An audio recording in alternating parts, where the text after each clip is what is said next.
Hello, hello. Good morning, good evening, good afternoon, guys. Welcome back to Fine Print. This is the Poetry Analysis Show brought to you by Diversis. We are here to discuss poems and analyze them and see what they got going on, looking at some specific structures. Today, we're going to be focusing on line lengths and line breaks to see what kind of impact they have on a poem, things that you may want to consider next time that you write yourself. And to guide you in this process, I'm here. My name is Jeff. And let's just do some quick reminders about some things going on because there's always stuff that is happening. If you are interested in poetry and you're trying to work on some events or some videos or things like that, we would love to just have a quick discussion with you to kind of talk about what you want to do and see if there's anything we can do to help you out. If you go to diversispoetry.com, you're going to see this pop up. We have a weekly live webinar every Wednesday at 9 p.m. that you can join for free. And we just kind of talk about ways to turn your writing into a workshop or a video course or even just a video, some sort of event that you can run. So we'd love to talk to you for free. And then the other thing I just want to remind you of is that we have a residency program that is taking applications right now through October 31st, 11:59 p.m. So we're getting up to the 24-hour mark where you can still submit. The residency is from December 8th through December 10th, and it's for 2 women identifying poets. You'll stay in one location. One poet will receive a $200 stipend. So, for more information on that, you can also go to theversuspoetry.com. Take a look at that residency option. But what is the poem that we're actually going to be taking a look at today?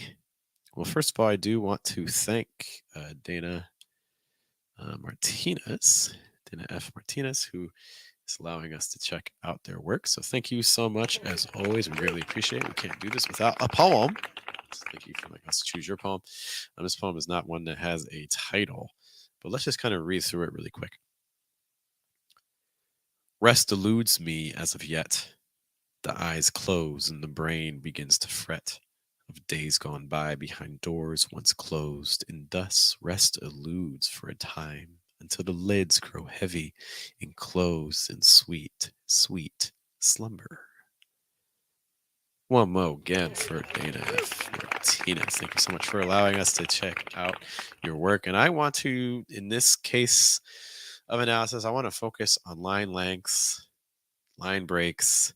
These are moments in your poem that you're going to run into. If you have a poem that's longer than one line, it most likely your poem is going to be longer than one line. So I've heard all kinds of different viewpoints from poets, big name poets, smaller poets, and just in terms of what line lengths do for people. I've heard some people saying longer lines cause them to actually rush through because it's like, oh my gosh, I have to get to the end of this line. This is so long. Whereas I've heard other people say, no, longer lines, they cause me to slow down. There's so much more to take in. Right. I've heard people saying that the longer the line, it's easier to kind of get lost in the details, to skim over details, to miss details because things kind of get buried, which can lead to the intention. That might be something you want to do from a structure standpoint. Then I've heard other people that say that no, when the lines are really short, it actually causes you to slow down more because there's more pauses. Everything feels a lot more intentional and delayed. So I'd love to know in the chat or in the comments if you're watching this on the replay, what are your own thoughts for poems in terms of the lengths? Do you prefer long lines, short lines? What kind of impact do they have on you? Do they cause you to go faster? Do they cause you to slow down? Let us know your thoughts. But the other thing that you want to be considering for line lengths is when they end. What are they doing when they end? Are you tending to end stop your lines, which means they're ending on kind of a finished thought, typically demarcated by some sort of punctuation like a comma, a period, exclamation point, semicolon, em dash. I know we got poets here. So are they end stopped a lot, or are you kind of just continuing to roll? So the line just keeps going, kind of like what you see here in the first 2 lines. Rest eludes me as of yet. So you allowing your poem to kind of just keep rolling from one line to the next. What are your tendencies with that? Maybe you don't even have punctuation. It's interesting with this poem. I don't.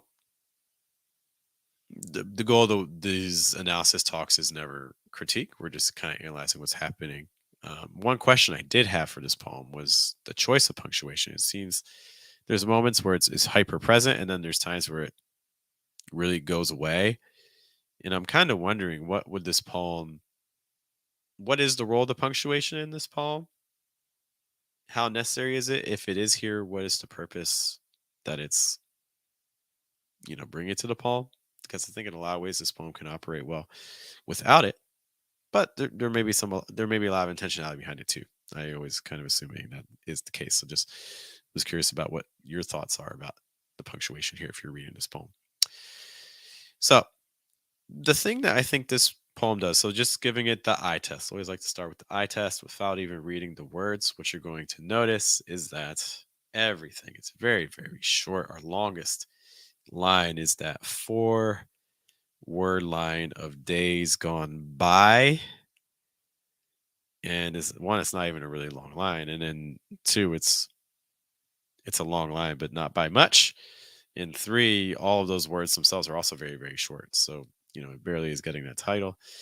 Our shortest line maybe being slumber with the ellipsis or and thus.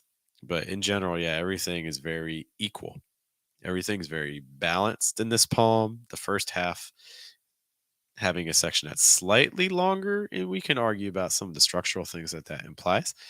I think that having the first half of the poem through once closed, all of those lines are almost the same length. All of those lines are also longer than the lines in the second half of the poem. And I think that is doing work. And this is something I want you to also be thinking about in your own poems. What is the work that your line lengths are doing in addition to your line breaks? So the line lengths here, the rest eludes me as of yet.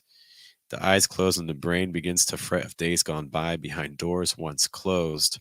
So that's the moment where we're getting kind of the most anxiety. There's a kind of a heaviness to this, not in terms of sleep, but in terms of just the motion and kind of the anxiety.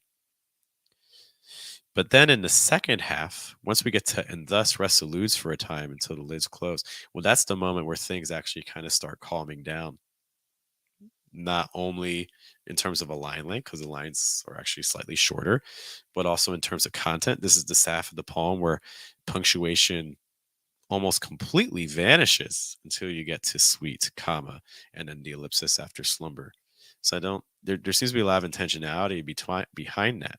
You can make the argument, that first half through once closed, adding the punctuation just adds further weight to that first half. I don't want to say it clutters things, but it adds another dimension that you kind of need to keep track of. Whereas in that second half, things really kind of start flowing more, which is also the moment in the poem where we start arriving at that sweet, sweet slumber of the close, which I think is interesting.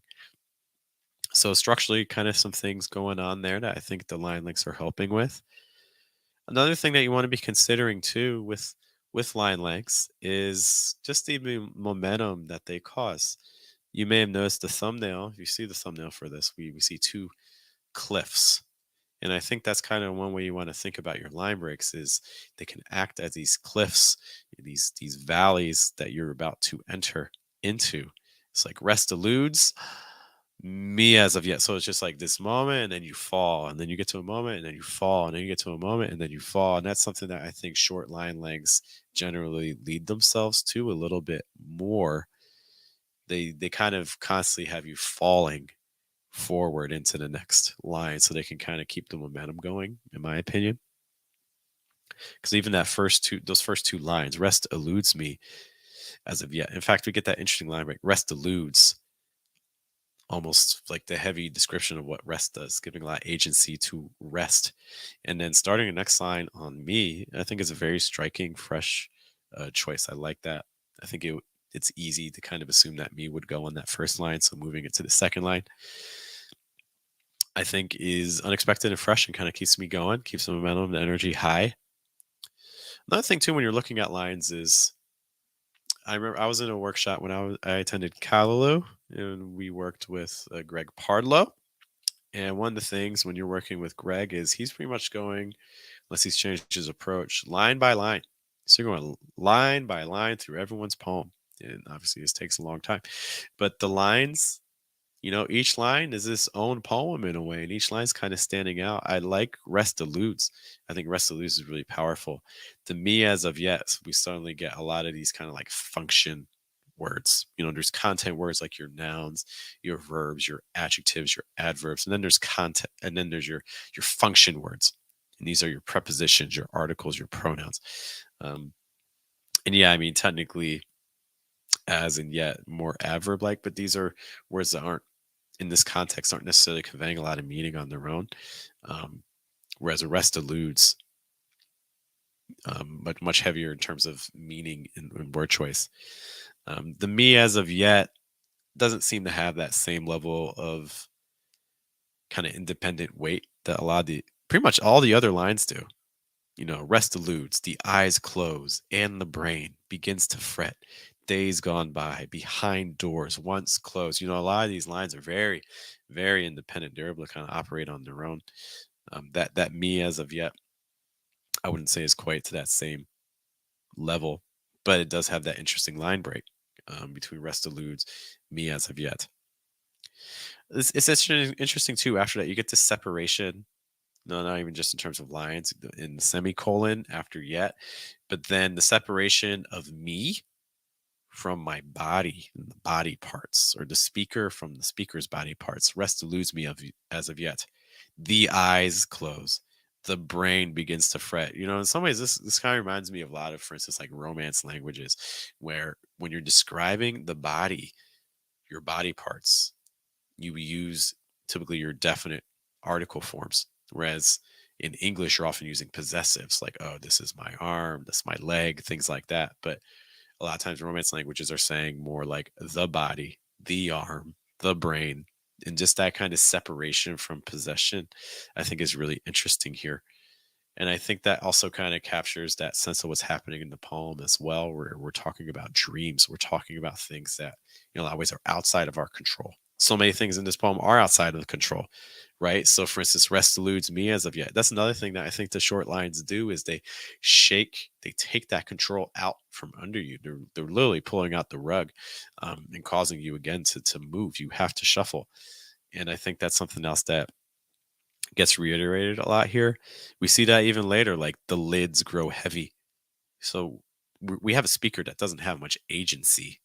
The speaker has like no control in this poem. Rest eludes me. The My body parts aren't mine. It's the brain, the lids, the eyes. And in fact, the even the things that are happening to my body part, I don't control. So for instance, the brain begins to fret. The eyes close. I don't close my eyes. The eyes close.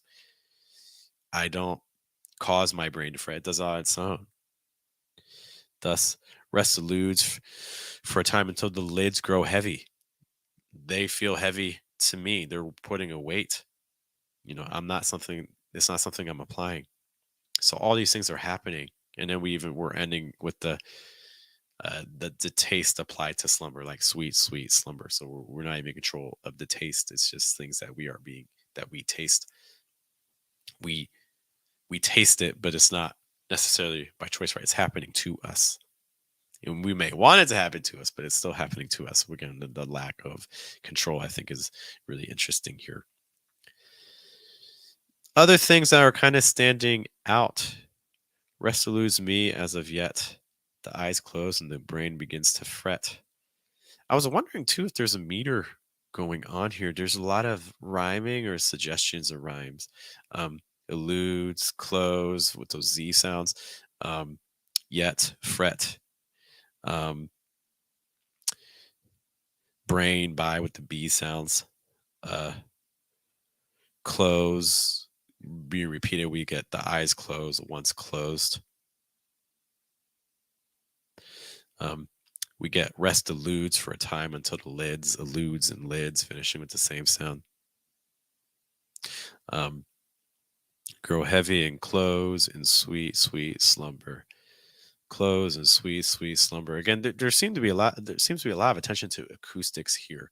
I don't think it's a rhyming poem, but there's lots of attention seemingly being paid to sound, which I think is interesting.